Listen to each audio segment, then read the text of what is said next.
saya dari kelas 11 IPA akan menceritakan sejarah datangnya Belanda ke Indonesia. Selamat menyaksikan.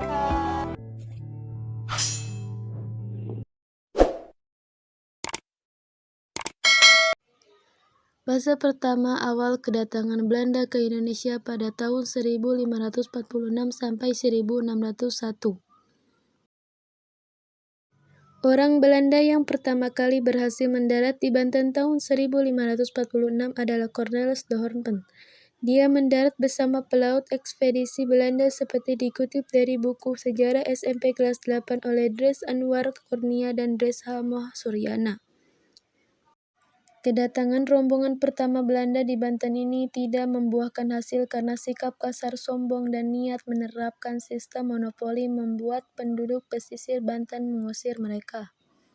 Di samping itu, penduduk Banten saat itu tengah melawan Portugis. Situasi ini menjadi peluang bagi orang Belanda untuk membina hubungan dan kerjasama di bidang perdagangan. Orang Belanda kedua yang kemudian mendarat di Banten adalah Jacob van Nex dan rombongan pada tahun 1548. Rombongan ekspedisi kedua Belanda tersebut kemudian berlaku sopan dan hormat pada penduduk setempat sehingga diterima dengan baik. Rombongan ekspedisi kedua tersebut menghasilkan muatan kapal penuh rempah-rempah saat kembali ke Belanda. Keberhasilan ekspedisi Belanda kedua tersebut mendorong pedagang Belanda datang ke Indonesia. Sejak saat itu, pedagang Belanda berbondong-bondong melakukan pelayaran ke wilayah-wilayah di Nusantara.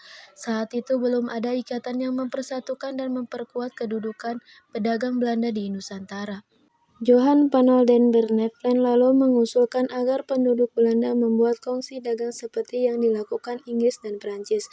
Pada tanggal 20 Maret, Belanda mendirikan kongsi dagang yang bernama Verenigde Indische Compagnie atau VOC. VOC dibentuk pada tahun 1602 sebagai kumpulan berbagai kongsi dagang Belanda. Di banyak kajian akademis, VOC dianggap sebagai perusahaan multinasional pertama di dunia. VOC adalah contoh konglomerat dalam bidang perdagangan. VOC juga jadi entitas pertama di dunia yang jual saham ke masyarakat umum. VOC jadi semakin besar dan berpengaruh. Pemerintah Belanda mengizinkan VOC menguasai wilayah sehingga membentuk tentara dan mata uang sendiri.